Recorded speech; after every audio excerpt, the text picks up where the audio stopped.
Oke teman-teman, di hari ini kita akan melihat jaring ikan yang terpasang di salah satu sungai yang kecil.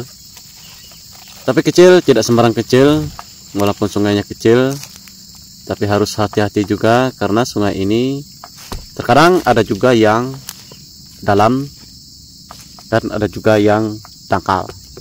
Jadi kita harus hati-hati termasuk pada hewan-hewan air.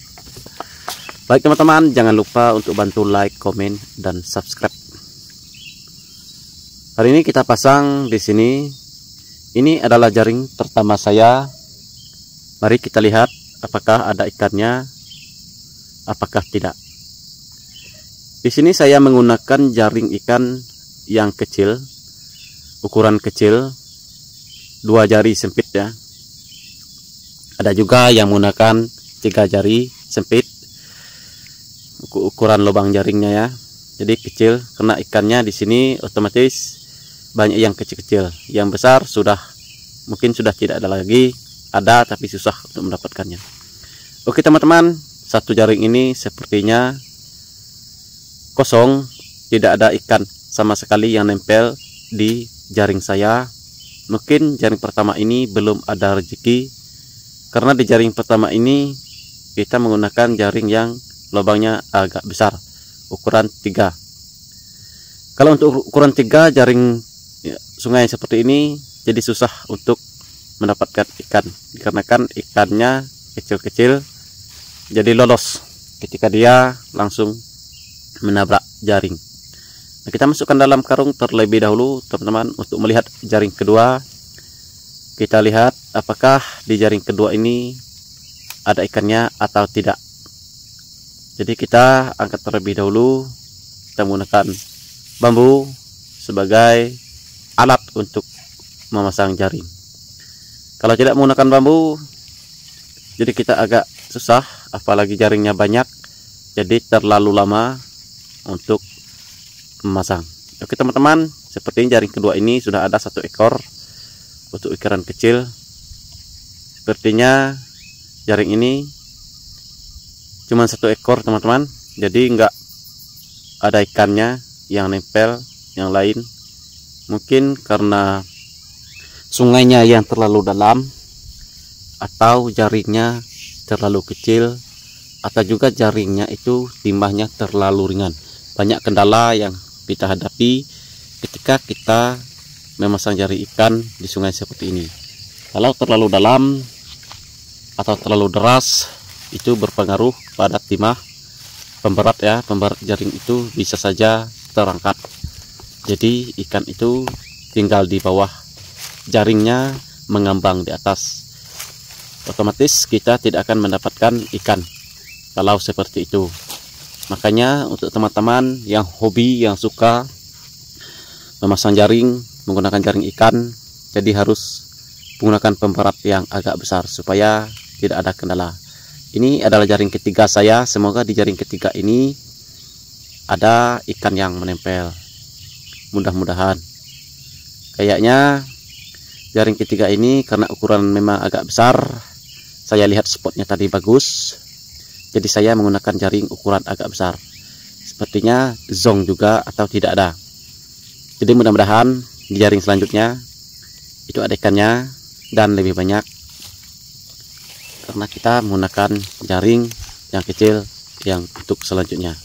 Oke teman-teman, jangan lupa bantu like, komen, dan subscribe. Padahal spotnya sangat bagus, banyak akar-akar kayu, sungainya pun lumayan dalam, tempatnya pun teduh, agak seram-seram dikit ya.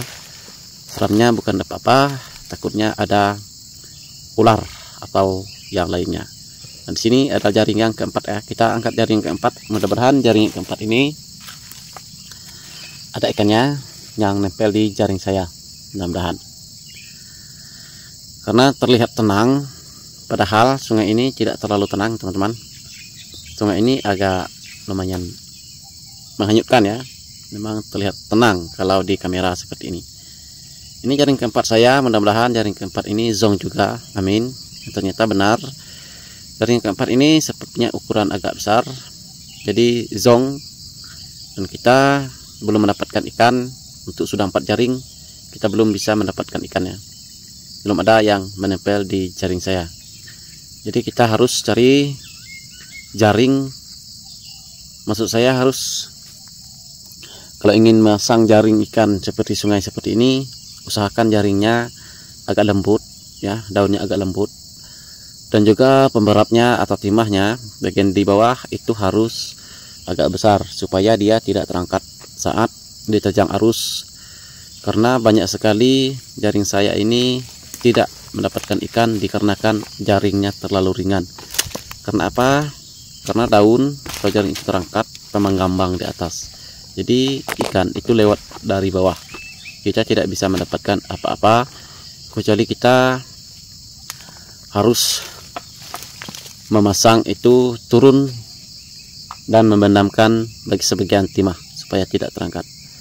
Nah, di sini penetapannya bagus, agak seram juga, kita harus waspada, lihat kiri kanan, atas, bawah. Kenapa? Takutnya ada ular, buaya ataupun yang lainnya. Jadi kita harus tetap waspada kalau posisi spotnya seperti ini, teman-teman. Dan ini adalah jaring kelima saya. Mudah-mudahan jaring kelima ini ada ikan yang menempel. Kalau juga tidak ada, berarti memang tidak ada rezeki. Sepertinya ada, teman-teman, tapi hanya ada di bagian ujung. Mungkin di bagian ujung ini timahnya tidak terangkat atau timahnya masih menyatu dengan dasar sungai ya. Kalau timahnya masih menyatu di dasar sungai, insya Allah kita bisa mendapatkan ikan, kecuali ikannya tidak ada lagi. Nah, kita harus menggunakan jaring yang lembut kalau ingin mencari ikan di sungai-sungai seperti ini. Kenapa dibilang seperti itu? Karena otomatis sungai-sungai seperti ini ikannya itu sudah agak kurang, atau sudah sering dipasang orang, atau juga ikannya memang sudah sering terkena PLN berjalan di sungai. Itu kebanyakan, makanya ikannya sudah berkurang. Jadi susah untuk mendapatkan ikan di spot-spot sungai seperti ini. Apalagi sungainya sudah agak dalam ya. Jadi kita harus cari pemberat yang agak berat. Oke teman-teman, lihat selanjutnya video ini. Semoga di jaring selanjutnya ada ikan yang terperangkap. Jangan lupa untuk bantu like, komen, dan subscribe. Nah, di sini adalah jaring yang ke-6. Kalau tidak salah tadi yang ke-6, jadi kita angkat dulu.